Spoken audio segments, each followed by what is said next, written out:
పనికి మారిన పార్టీకి ఈ నాయకులు సపోర్ట్ చేస్తున్నారంటే న్యాయమా ఇది?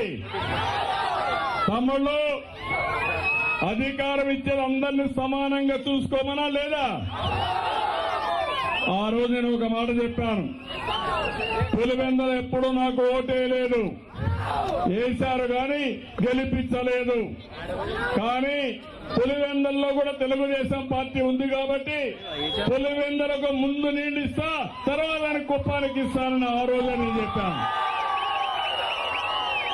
ఇది రాజధర్మం అవునా కాదా అని మిమ్మల్ని అడుగుతున్నా. బాధ్యత అవునా కాదా అని మిమ్మల్ని అడుగుతున్నా.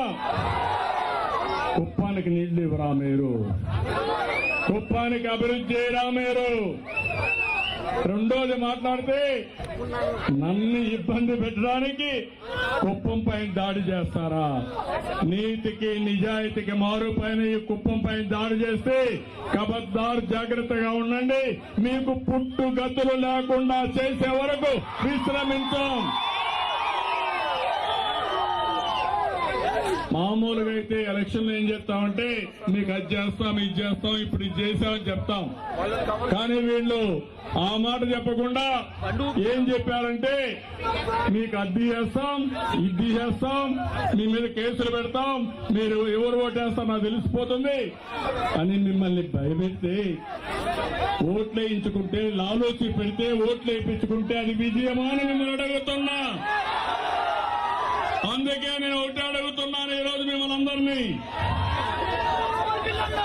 భవిష్యత్తులో ఇలాంటి పార్టీకి గుణపాఠం చెప్పాలి. ఇది ఎన్టీ రామారావు గారు పెట్టిన పార్టీ, తెలుగుదేశం పార్టీ. ఎవరైనా ఈ పార్టీ ఉండదని పగటి కలల కంటే మీ పగటి కలలుగా మిగిలిపోతాయి. ఈ పార్టీకి చెడు చేయాలనుకున్న వాళ్ళు కాలగర్భంలో కలిసిపోయారు. ఎంతో మంది ఆలోచించారు. ఎన్టీ రామారావు గారు పార్టీకి పెట్టిన ముహూర్తం బలమైన ముహూర్తం. మళ్ళా మనం అధికారంలోకి వస్తున్నాం. అప్పుడు ఒకటే చెప్తున్నా, ధైర్యంగా ఉండు తల్లి, ధైర్యంగా ఉండు. నమస్కారం అమ్మా, ధైర్యంగా ఉండు తల్లి.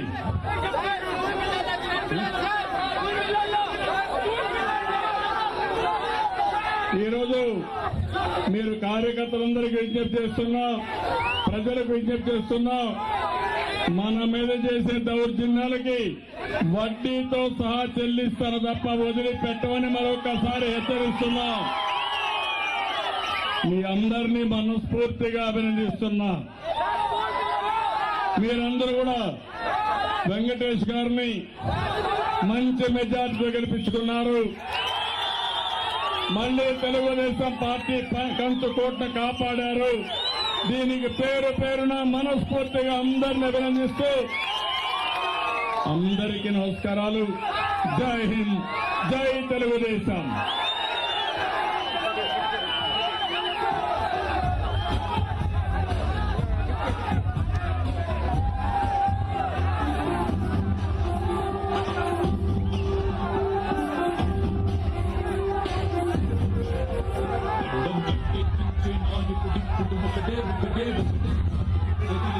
పాలకు దిక్కుడు అక్కడే అక్కడే అక్కడే